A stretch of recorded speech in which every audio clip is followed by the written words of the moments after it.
जुलाना के देवरल गांव की डॉक्टर प्रियंका ने भारत का किया प्रतिनिधित्व। डॉक्टर प्रियंका को राष्ट्रपति व्लादिमीर पुतिन के न्यू जनरेशन प्रोग्राम के तहत आमंत्रित किया गया था।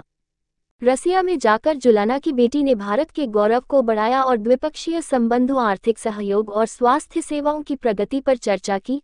डॉक्टर प्रियंका का कहना है कि उन्हें रूस के राष्ट्रपति व्लादिमीर पुतिन के न्यू जनरेशन प्रोग्राम का इन्विटेशन मिला था, जहां मैंने रसिया और भारत के द्विपक्षीय मुद्दों और स्वास्थ्य सेवाओं को आगे बढ़ाने के लिए चर्चा की।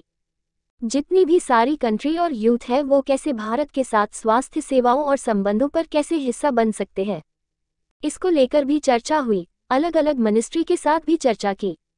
इंडिया और रसिया के बहुत अच्छे संबंध हैं। आगे 2024 में ब्रिक्स देशों के सम्मेलन में भी हिस्सा लेने के बारे में भी सोच रही हूँ। डॉक्टर प्रियंका की माताजी का कहना है कि आज हमारी बेटी ने रसिया में जाकर भारत का प्रतिनिधित्व किया, जिससे हमारा और पूरे भारत का मान सम्मान बढ़ा है।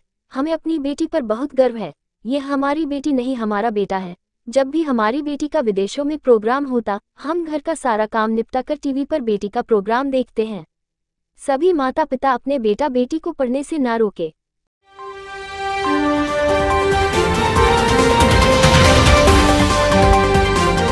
Наша организация работает в Аддис-Абебе, в Луанде, в крупных городах Демократической Республики Конго.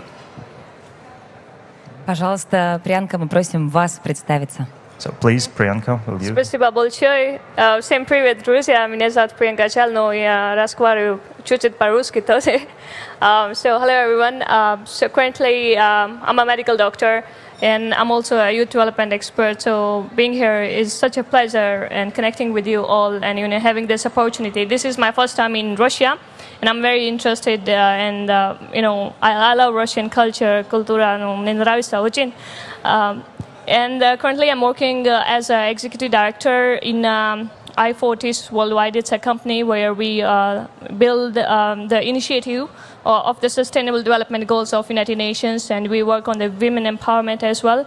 And I have been working with the United Nations projects and designing the projects for young leaders, empowering the women and delivering them in the local communities on ground, like in rural villages and in the remote area. So I look forward for more collaboration, within the Russian youth and within the Russian sphere here. Thank you.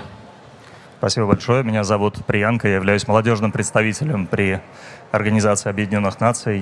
Мне очень нравится российская культура, я ее давний фанат, но при этом я сегодня первый раз побывал в России.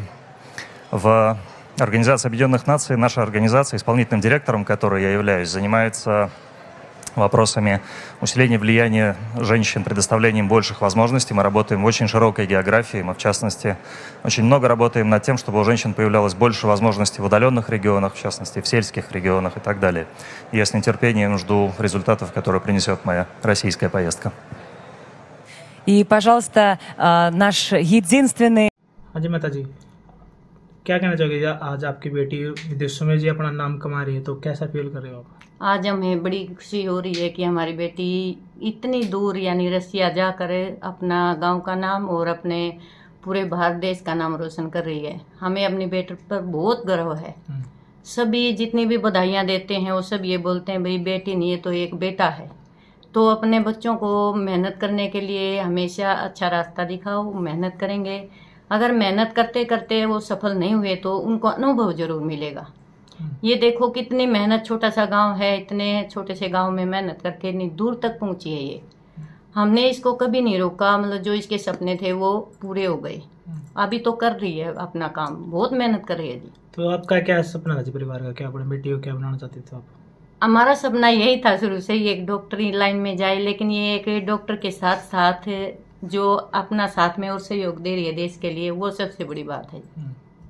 तो मैं भी आज के parents को बोलना चाहती हूँ कि वो भी अपने बच्चों को कभी ना रोकें, क्योंकि सभी तरह की जो खुशबू होती हैं, ये नहीं भी गुलाब पसंद है तो सभी बच्चों को महकने दें ताकि वो भी अपने भविष्य को निखार सकें। तो मैम, जब विदेशों में ऑनलाइन प्रेजेंटेशन की मीटिंग होती है तो आप घर का सारा काम करके देखना स्टार्ट हो जाते हैं? बिल्कुल जी, बिल्कुल। हम अपना सारा कार्य पहले ही खत्म करके या बंद करके उस टाइम आराम से बैठकर देखते हैं। हमारा सीना चौड़ा हो जाता है जी। बिल्कुल। तो परिवार के आस पड़ोस की भी आ जाते हैं? बहुत जी, वो भी देखते हैं। जैसे कभी उनको ये दी जाती है यूट्यूब पर, जो भी इनकी वीडियो है वो दिखाते हैं तो उनको भी बड़ा अच्छी खुशी महसूस होती है। बधाइयाँ देने आते हैं जी शाम को, सुबह, जैसा भी टाइम हो उनको रास्ते में। तो बहुत अच्छा कर रही है जी देश के लिए। हम तो ये चाह रहे हैं हर एक अपना बच्चा जो है इतनी मेहनत करे और अपना देश का नाम रोशन करे। क्या नाम है माता जी? मेरा नाम प्रवीण कुमारी है जी। जी मेरे को इनविटेशन मिला था न्यू जनरेशन प्रोग्राम के तहत। ये जो न्यू जनरेशन प्रोग्राम है प्रेसिडेंट पुतिन का प्रोग्राम है, उसके तहत मेरे को इनविटेशन आया था ये अटेंड करने का, जहाँ पे मैंने इंडिया को रिप्रेजेंट करा, जहाँ पे हमने इकोनॉमिक रिलेशंस की बात करी कि कैसे इंडिया और भारत एक दूसरे के साथ मिलकर इकोनॉमिक ट्रेड को बढ़ावा दे सकते हैं। उसके तहत क्योंकि मैं डॉक्टर हूँ, हमने यूनिवर्सल हेल्थ केयर और हेल्थ प्रमोशन पे भी काम किया। उस पर डिस्कस किया कि कैसे टेक्नोलॉजी और हेल्थ को हम इम्प्लीमेंट करके उसको हेल्थ प्रमोट कर सकते हैं हम बहुत कंट्रीज़ के बीच में। फिर हमने बायलैटरल रिलेशंस की भी बात करी, क्योंकि मेरी जो फेलोशिप है, मैं डिप्लोमेसी और ग्लोबल पॉलिसी में मेरी फेलोशिप है, तो मैंने वहाँ पे कुछ जो मेरे आउटकम्स थे मेरी रिसर्च के अनुसार मैंने वहाँ पे प्रेजेंट किए। और हमने लास्ट में आउटकम में ये पाया कि बहुत जितनी भी सारी कंट्रीज़ हैं वो कैसे इंडिया के साथ मिलके और स्पेशली जो यूथ है वो कैसे हिस्सा बन सकते हैं इन सारे डिस्कशन का, और कैसे वो इनिशिएटिव्स ले सकते हैं, फिर कैसे उसको इम्प्लीमेंट कर सकते हैं। क्योंकि जो लास्ट में आउटकम आएगा वो ये आएगा कि भाई बहुत कंट्रीज़ है जो दोनों कंट्रीज़ की डेवलपमेंट म्यूचुअल हो। तो ये सारी चीज़ें हमने वहाँ पे डिस्कस की थी। और वहाँ पे मेरे को बहुत सारे मौके मिले अलग अलग मिनिस्ट्रीज़ में बैठने का। स्पेशली जो मैं यहाँ पे हाईलाइट करना चाहूँगी वो ये है कि ब्रिक्स जो कंट्रीज़ हैं जहाँ जिसमें Brazil, Russia, India, China, south Africa है, और अभी इसमें और सारी कंट्रीज़ भी जुड़ गई, तो ये ब्रिक्स प्लस है। तो इस पर हमने चर्चा की और ये बहुत बड़ा टॉपिक बनने वाला है आज के टाइम पे। और ये अभी फ़िलहाल रशिया इसकी चेयरमैनशिप है रशिया के पास। तो ब्रिक्स में कैसे यूथ का रोल है इस पे भी हमारा मुद्दा था, और कैसे हम इस चीज़ में कंट्रीब्यूट कर सकते हैं, और कैसे यूथ इस चीज़ को आगे बढ़ावा देंगे, और कैसे हम ब्रिक्स में चीज़ें इंप्लीमेंट करेंगे। तो ये बहुत सारे आउटकम्स थे, और मैंने बहुत सारे लोगों के साथ वहाँ बैठ के मीटिंग्स भी की थी भी कैसे हम कर सकते, कैसे इंडियन यंग पीपल कर सकते हैं, और कैसे हम अपने प्राइम मिनिस्टर मोदी के गोल को इम्प्लीमेंट कर सकते हैं। क्योंकि फिलहाल जो इंडिया और रशिया है हमारा रिलेशन बहुत अच्छा, हम बहुत हमारी हिस्ट्री बताती है कि हम कैसे कितने अच्छे दोस्त हैं एक दूसरे के साथ, इंडिया और रशिया। तो बहुत अच्छी अपॉर्चुनिटी थी। और मैं अभी फ़िलहाल मैं आगे आने वाले दिनों को देख रही हूँ जहाँ पे मैं ब्रिक्स 2024 में कंट्रीब्यूट कर सकूँ, जो कि अक्टूबर में होने जा रही है। Thank you.